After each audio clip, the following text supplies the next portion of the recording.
레이어 2에서 일어났던 일들이 레이어 1에 이제 요약본으로 해서 이제 넣어야 되는 일들이 생기고 네. 그런 것들을 넣는 걸 어떻게 할 것이냐에 따라서 크게 이제 나눠지는 것 같아요.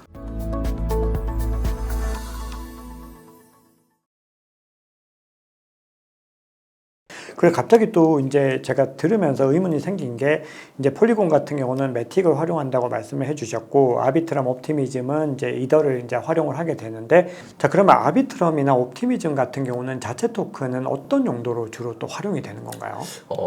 보통은 그 어떤 그 거버넌스 토큰 어떤 그 체인의 어떤 정책을 정하거나 뭐 이런 데 활용하는 토큰으로 좀 많이 사용되게 되는 것 같고요. 네.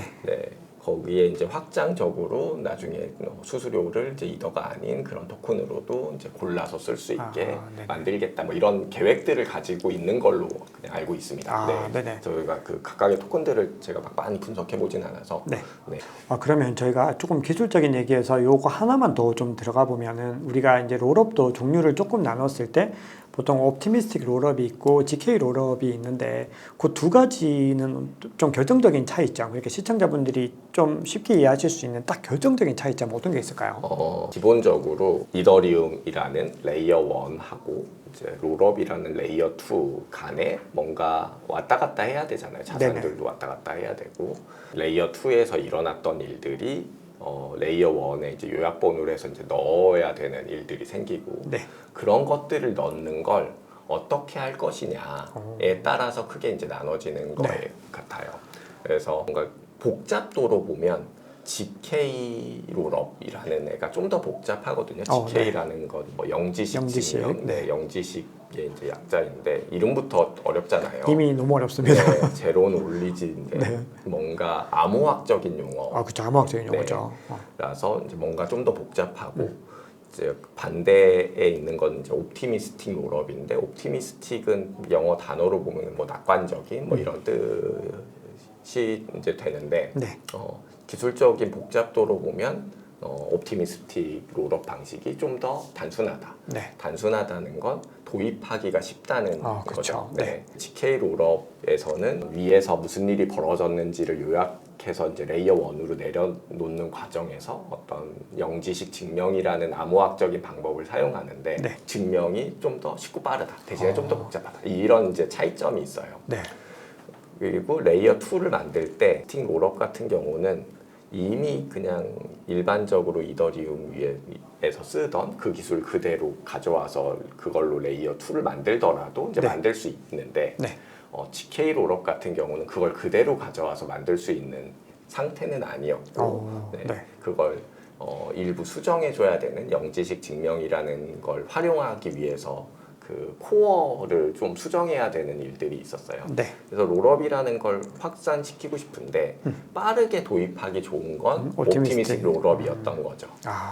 그래서 옵티미스틱 롤업 기반의 레이어 2들이 먼저 나타나기 시작했고 그러는 동안에 이제 일부 팀들은 이제 GK 롤업 기술들을 이제 발전시켜서 실제로 이제 제품으로 내놓은 게 이제 좀 더 뒤에 나타난 이런 형태가 됐고. 그래서 기술적으로 보면 완성도는 GK 롤업이 좀 더 완성도가 높은 기술이라고 볼 수 있고 롤업은 제가 이제 판단했을 때에는 과도기적인 단계, GK 롤업이 나타나기 전까지 레이어 2를 활용해서 뭔가를 하기 위한 과도기적인 단계라고 좀 볼 수 있을 것 같아요. 그래서 방식으로 보면 옵티미스틱 롤업은 왜 옵티미스틱이냐면 레이어 2에서 무슨 일이 벌어졌는지를 요약해가지고 레이어 1에 이렇게 탁 넣어놓는데 레이어 2에서 그 요약해서 보낸 누군가가 있을 거잖아요. 걔가 잘 했을 거라고 가정하는 거예요. 그래서 낙관적이다. 그래서 일단 얘는 잘했을 거야라고 이제 가정하는 거고. 그럼 잘했을 거야라고 가정하는 것과 실제로 잘한 건 차이가 있잖아요. 잘했을 거야라고 가정해서 그냥 있는 대로 탁 넣어놓은 상태에서 얘가 이상한 짓을 하지 않았는지 다른 애들이 감시해서 혹시 이상한 일을 했으면 신고해. 이런 기간을 주어집니다. 보통 한 일주일 정도라고 알고 있고요. 흥미롭네요. 그래서 그러면 위에 있는 걸 그냥 믿은 상태에서 이더리움에 넣는데 그 상태에서 그게 봤더니 얘는 좀 뭔가 조작이 일어난 것 같은데 그럼 누가 이제 일주일 내에 신고하면 그걸 한 애들은 처벌이 일어나거나 뭐 이런 걸로 이제 만들어진 방식이고 그래서 위에서 기술적으로 뭔가를 한다기보다 그런 기간으로 이제 안정성을 확보하는 그래서 사용자 입장에서 보면 레이어 2에 있던 어떤 자산을 다시 이더리움 네트워크로 갖고 오는데 7일의 시간이 필요한 거죠. 그게 이제 그러네요. 신고하는 기간이 다 끝나서 문제가 네. 없다고 증명이 되어야 이제 실제로 반영이 됐다고 볼 수 있으니까 네, 그런 방식이고 이제 GK 롤업 같은 경우는 그런 과정을 이미 이제 암호학적인 방법으로 해결해서. 증명을 한 상태에서 내리기 때문에 들어오는 순간에 증명이 잘 맞네. 그래서 맞으면 끝 이런 방식이거든. 그래서 그 레이어 2하고 1 사이에 뭔가 자산이나 어떤 것들을 왔다 갔다 할 때 속도가 이제 반대로 빠른 그런 방식이라고 볼 수 있습니다. 그럼 향후에 어떤 우리가 뭐 이걸 꼭 투자적으로 꼭 연결해야 되는 건 아니지만 어쨌든 향후에 가치를 조금 더 가질 수 있는 건 GK 롤업 쪽에 조금 더 무게가 실린다고 또 봐야 되는 걸까요? 대체적으로 롤업들은 GK 롤업을 채택할 확률이 높은 것 같고요. 네. 이제 새로 나오는 롤업들은 대부분 그렇게 GK 되는 것 롤업을 같고, 하고 있고. 네. 근데 이제 이미 옵티미스틱 롤업을 채용했다고 그래서 사장되겠네 이렇게 볼 수는 없는 게, 네. 네, 그 롤업 이제 위에서 동작하고 있던 걸 아래로 내리는 그 방식을 이제 GK 방식으로 사실 바꾸는 것이 사실 가능하기 때문에 네. 그 중간 단계에 미리 생태계를 만들고 있다가 네. 이게 전환을 하는 식으로. 전환하는 것들도 사실 뭐 가능한 일들인 것 같습니다. 자, 그러면 아비트럼이나 옵티미즘 같은 경우는 옵티미스틱 롤업으로 봐야 되나요? 네, 둘은 옵티미스틱 롤업으로 알고 있습니다. 네네. 그리고 뭐 GK 싱크나 이런 프로젝트들이 지금 대표적으로 GK 롤업 네, 프로젝트들로 GK 싱크와 폴리곤의 이제 GK EVM 같은 프로젝트들. 네. 뭔가 너무 재밌는데요, 저는.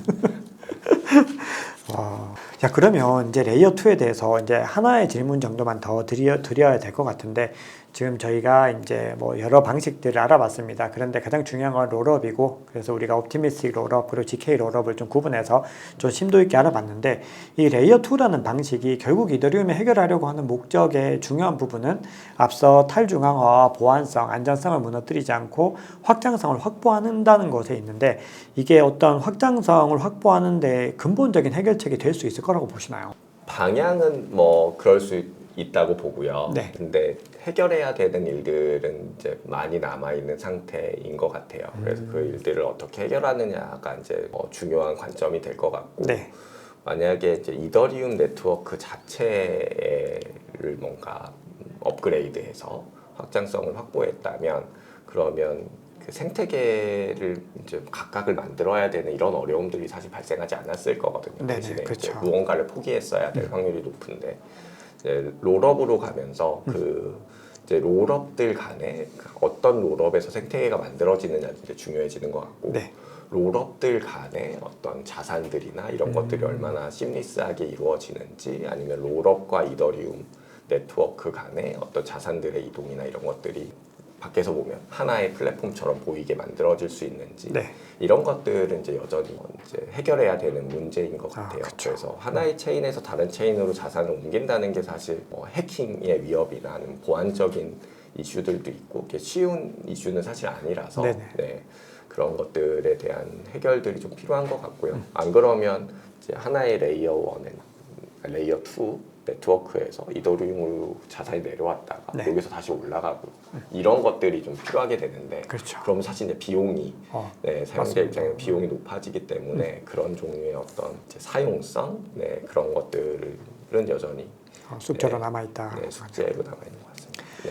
알겠습니다. 자, 그러면 레이어 2와 약간은 또 많은 분들이 좀 헷갈려하는 부분일 수도 있고 뭐 어느 정도 일정 부분 약간 비슷한 부분들이 있는 개념이라고 생각을 하는데 이 크로스 체인에 대한 부분들이 뭐 향후에 우리가 이제 여러 이 블록체인들의 어떤 연결고리들이 많아질 것이고 결국은 그렇게 돼야지 이 블록체인 이 생태계가 확장이 될 수 있다. 또 이런 내러티브들이 있는데 이 크로스 체인에 관해서 또 기본 원리 간단하게 설명 부탁드립니다. 네. 사실 저는 개인적으로 관심이 많은 분야긴 한데요. 네. 제가 만들고 있는 지갑이 기본적으로 다양한 네트워크들을 지원하는 멀티체인 지갑이기도 하고 그 지갑 내에서 서비스들이 좀 더 자유롭게 이루어지려면 체인들 간의 다른 종류의 뭐 레이어 1이 됐던 체인들 간의 자산의 이동들이나 뭐 이런 것들이 좀 더 자유로워질수록 할 수 있는 것들이 많아지잖아요. 네. 나는 이더리움 기반의 네트워크에 내가 이더를 가지고 있는데 폴리곤 네트워크에 있는 뭐 NFT를 내 이더로 사고 싶어. 그러면 사실 이제 거쳐야 될 길들이 많은데 그쵸. 그게 거쳐야 될 얼마나 길 자유롭게 할 수 있느냐에 따라서. 네. 근데 사실 우리의 관념으로 보면 그게 체인이 분리되어 있다고 못 사고 뭐 이러는 게 사실 이제 그쵸, 직관적으로 그래서. 이해하기 굉장히 어려운 네. 네, 그런 측면에서 체인들 간을 연결하는 기술 뭐 이런 것들을 이제 많이 보게 되는 것 같아요. 네. 거기는 좀 그걸 잘못 구성할 경우엔 어떤 시큐리티 위협이나 뭐 이런 네. 것들이 좀 발생할 수 있는 영역들이기도 하고 그래서 많이 보게 되는데 일단 기본적으로 크로스 체인이라는 건 이제 각각의 블록체인 네트워크들이 기본적으로 독립적으로 존재를 하는데 네. 네, 뭐 레이어 2인 경우는 이제 뭐 레이어 1하고의 관계가 있지만 그런 경우를 제외하고는 각각의 독립적으로 존재를 하는데 그런 독립적인 네트워크들끼리 어떻게 연결할 것인가를 네. 이제 연구하는 그런 쪽의 분야나 아니면 기술이라고 보면 될 것 같아요. 네.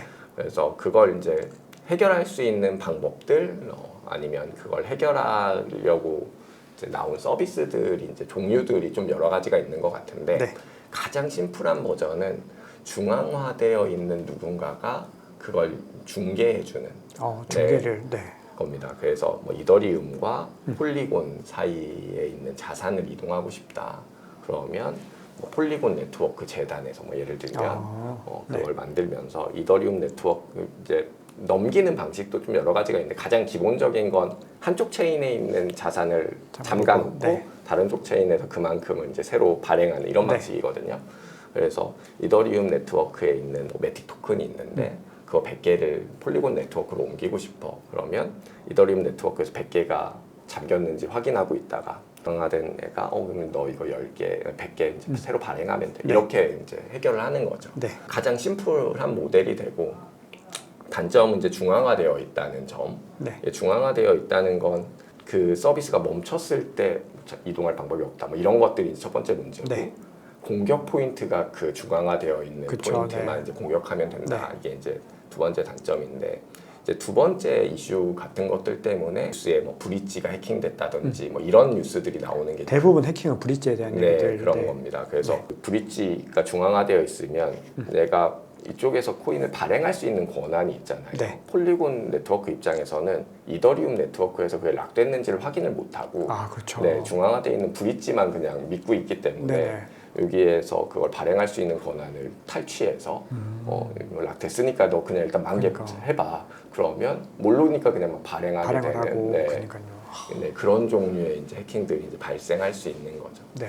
네, 그래서 이제 요게 이제 가장 심플한 버전인 것 같고 네. 두 번째로 할 수 있는 건 이 중앙화되어 있는 브릿지를 탈중앙화해 보자. 이제 당연히 이제 그런 고민들을 할 네네. 거잖아요. 이제 이런 방식들이 이제 나오고 얘는 어떤 방식이냐면 이더리움 네트워크랑 폴리곤 네트워크가 있는데 둘을 연결하는 별도의 네트워크가 있어야겠어. 네, 그래서 거기에 있는 참여자가 그냥 한 명의 중앙화된 주체가 아니고 여러 명이 이제 들어와서 네. 그 일들을 대신하자. 네. 뭐 이런 종류로 이제 중간을 블록체인으로 만들어 놓는 이런 방식들이 있어요. 뭐 이름은 미들체인이라고 하기도 하고, 네 그렇게 부르는데 얘는 첫 번째 문제는 사실 해결을 했지만 이제 두 번째 여기서 발생할 수 있는 문제는 이 블록체인도 이제 얘도 블록체인이니까 얘도 뭔가 블록이 만들어질 때까지 기다려야 되잖아요. 네. 내가 여기서 여기로 자산을 옮기는데 얘가 락되는 것도 기다렸다가 이쪽에서 또 그게 확정될 때까지 또 기다렸다가 그게 확정된 다음에 새로 민팅하라고도 시켜야 되고 이런 딜레이들이 좀 발생하게 되는 거죠. 그래서 중간에 뭔가 네트워크가 있기 때문에 발생할 수 있는 그런 문제가 있거나 아니면 이제 약간 이런 락하고 민팅하는 방식 말고 이제 다른 방식을 사용할 수도 있는데 뭐 그런 거에서도 좀 복잡하다고 하고요.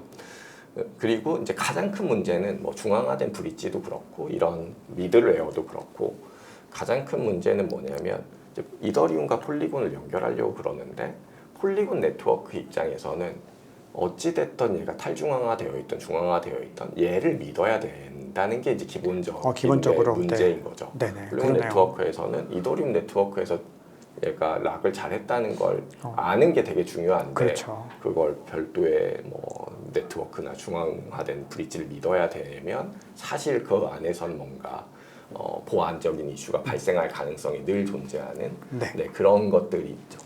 그래서 이게 가장 근본적으로 해결할 수 있는 그 다음 단계는 폴리곤 네트워크에서 이더리움 네트워크의 상태를 직접 알 수 있으면, 그렇죠. 그러니까요. 알 수 있으면 이더리움 네트워크에서 지금 매틱 100개가 락됐으니까 난 이제 민팅하면 되겠네. 이럴 수 있게 될 거잖아요. 이제 그럴 수 있는 이제 방식들을 이제 도입해보는 뭐 이런 서비스들도 있습니다. 그러면 폴리곤 네트워크 위에 어떤 스마트 컨트랙트를 하나 넣어서 이더리움 네트워크의 블록 정보들을 이렇게 쌓고 있는 거예요. 그래서 거기서 블록 정보를 보고 얘가 지금 잘 됐구나 이런 걸 이제 확인하고자 하는 거죠. 이런 방식들이 있는데 얘의 단점은 그런 건 좋은데 비용이 좀 비싸다는 거죠. 또 그러네요. 스마트 컨트랙트 위에 블록 정보를 담으려고 하는 건 이제 가벼운 형태로 담긴 하지만 그런 것들이 좀 있고, 그래서 그걸 좀 뭔가 쌓는 동안 계속 비용이 발생하는 운영하는 그런 게 이제 단점으로 작용하고, 그래서 그런 방식을 쓰는데 일단 기본적으로 플랫폼 안에 그런 기능이 내장돼 있으면 좋겠다라는 이제 컨셉이 나올 수 있는 거죠. 그래서 일단 기본적으로 그럴 수 있다는 걸 미리 만들어 놓고 그 위에다가 체인을 붙이자, 이런 이제 컨셉으로 나온 게 뭐 코스모스라든지 아니면 폴카닷 같은 어떤 그 플랫폼들이 그런 체인들 간에 연결을 하겠다라는 것을 이제 목표로 이제 만들어진 프로젝트이고, 방식은 비슷합니다. 그래서 내가 어떤 체인을 두 개를 연결하고 싶은데 상대 체인에 대한 정보를 내가 알고 있으면 거기서 무슨 일이 벌어지는 내가 확인해서 내 체인에서 다음 일들을 할 수 있어. 이런 컨셉으로 이미 그거를 기본으로 해서 만들어진 거고, 그래서 뭐 코스모스 같은 경우는 뭐 IBC라는 이름으로 인터 블록체인 커뮤니케이션 이런 이름으로 이제 그런 기능들이 내장되어 있고, 폴카닷 같은 경우는 뭐 XCM이라는 이름으로 크로스 체인 메시지인가 뭐 이런 이름으로 이제 그런 기능들이 내장되어 있어요. 얘도 이제 사실 단점은 코스모스의 플랫폼의 어떤 뭔가 연결되어 있는 체인들끼리만 할 수 있다. 예를 들면 비트코인이 코스모스랑 연결하거나 뭐 이러기는 사실 어렵잖아요. 비트코인은 이미 되어 있으니까 그런 체인들을 활용하기에는 그런 방법들이 고안되고 있긴 하지만 여전히 좀 쉽지 않다는 게 여전히 단점으로 이제 볼 수 있는 것 같고요. 이제 그런 단점들을 이제 좀 뭐 극복하기 위한 뭐 최근에 뭐 레이어 제로나 뭐 이런 이제 프로토콜들도 나오고 있고 계속 하나의 단점들을 극복하려는 시도는 계속 나오고 있는 것 같습니다. 근데 뭐 아직 이제 좀 더 완성형이나 아니면 이제 어느 정도 수준이 올라왔네 뭐 이런 것들로 가기엔 여전히 좀 남아 있는 것 같고요. 각각의 이제 장단점들이 존재하는 것 같고요. 그래서 이제 그런 것들이 어떻게 발전해 나가는지 어떤 상태에 있는지를 이제 좀 저는 이제 보는 걸 좋아해서 이게 투자하고는 사실 관계 없는 관심이긴 하지만 열심히 보고 있습니다. 이게 크로스체인은 이제 이사님께서 이렇게 말씀을 주시는 걸 들으니까 확실히 이게 반드시 향후에 필요한 서비스이지만 좀 갈 길은 아직까지는 좀 멀구나라는 걸 많이 느꼈고, 아까 설명 주실 때 그 정보들을 쌓는 걸 갖다 왜 확인을 하면 되지 왜 그게 해결이 안 되지라고 속으로 생각을 하고 있었는데 또 다른 문제들이 또 있고 이걸 하나 해결하면 이 문제가 생기고 이걸 해결하면 저 문제가 생기고 약간 이런 상황들에서 균형을 잡고 한다는 게 역시 블록체인 산업이 굉장히 좀 어렵고 복잡한 일이다라는 생각을 또 했습니다. 특히 이제 자산을 다루는 기술이다 보니까 기본적으로 그 워낙 자산을 중요하니까 이동하는 과정에서는 이게 어떤 기본적인 금융 시스템에서도 뭔가 정산이 일어나는 것들을 이렇게 잘 구축하는 게 되게 중요하잖아요. 그게 가장 중요하죠. 금융에서. 그런 것처럼 이 자산이라는 게 이동해야 되는 어떤 기술들이라서 어떤 많은 고민들이 필요한 것 같아요.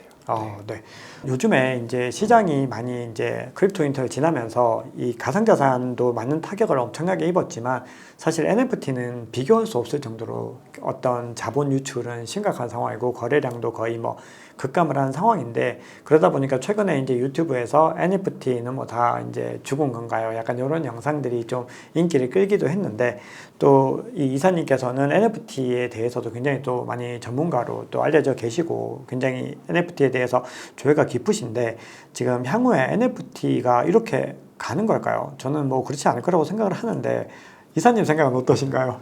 사실 NFT 투자를 사실 많이 해보진 않아가지고 어떤 느낌인지 뭐 이런 것들만 좀 해본 편이긴 한데 우리가 그러면 이 PFP에 대한 투자들이 거의 대부분이었는데 네. 사실은 제가 얘기하는 NFT가 저도 PFP 투자에 대한 관점은 아니어서 그걸 좀 배제하고 이 NFT라는 거에 조금 더 집중해서 네. 얘기를 해보면 좋을 것 같습니다. 네, 기본적으로 이제 제가 NFT를 바라보고 있는 시야는 NFT는 이제 어떤 다양한 형태의 자산을 토큰화하기에 굉장히 적합한 그릇이다라는 거를 이제 기본적으로 생각을 하고 있어요. 네. 이게 뭐 게임 아이템의 형태로 나타나던 네. 아니면 뭐 디지털 아트의 형태로 나타나던 아니면 뭐 그 PFP와 같은 뭐 그런 걸로 나타나던 아니면 뭐 디지털 배지나 뭐 이런 것들로 나타나던 이게 다양한 것들을 담기엔 굉장히 좋은 그릇이라고 좀 보고 있게 되고요.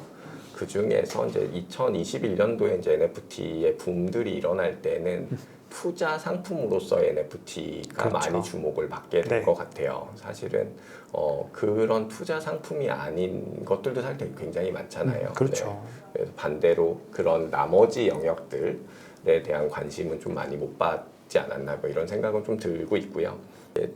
제가 NFT에 관심을 갖고 있는 영역들은 NFT가 단순한 투자 이상으로 쓸모가 좀 더 많아졌으면 좋겠다. 뭐 이런 것들이 이제 어떻게 나타날 것인지가 네. 이제 좀 관심을 좀 많이 갖게 되는 것 같습니다. 네. 그래서 뭐 예를 들면 뭐 최근에는 뭐 티켓 같은 것들을 NFT로 발행하는 케이스들도 네. 네, 늘어나고 있고 아니면 뭐 디지털화 되어 있는 배지들이나 네. 이런 것들이 이제 NFT 형태로 발행이 되거나 네. 뭐 이런 것들도 이제 많이 생기고 있는 것 같고 그런 것들이 좀 모이기 시작하면 예를 들면 내가 무언가를 했던 것들이 디지털화 되어 있는 어떤 그게 뭐 배지가 됐던 뭐 어떤 형태가 됐던 그게 이제 온체인에 쌓이고 시작하면 그게 이제 나라는 사람을 뭔가 증명해 줄 수 있게 되고 네. 그게 물론 내 이름이 밝혀지진 않겠지만 그걸 가지고 할 수 있는 일들이 늘어난다거나 뭐 이런 것들이 좀 생기게 되는 걸 좀 보면 좀 재밌을 것 같고요. 네. 예를 들면 제가 유튜브에 출연을 했는데 출연하고 났더니 그거에 대한 무슨 출연증을 이제 NFT로 주신다.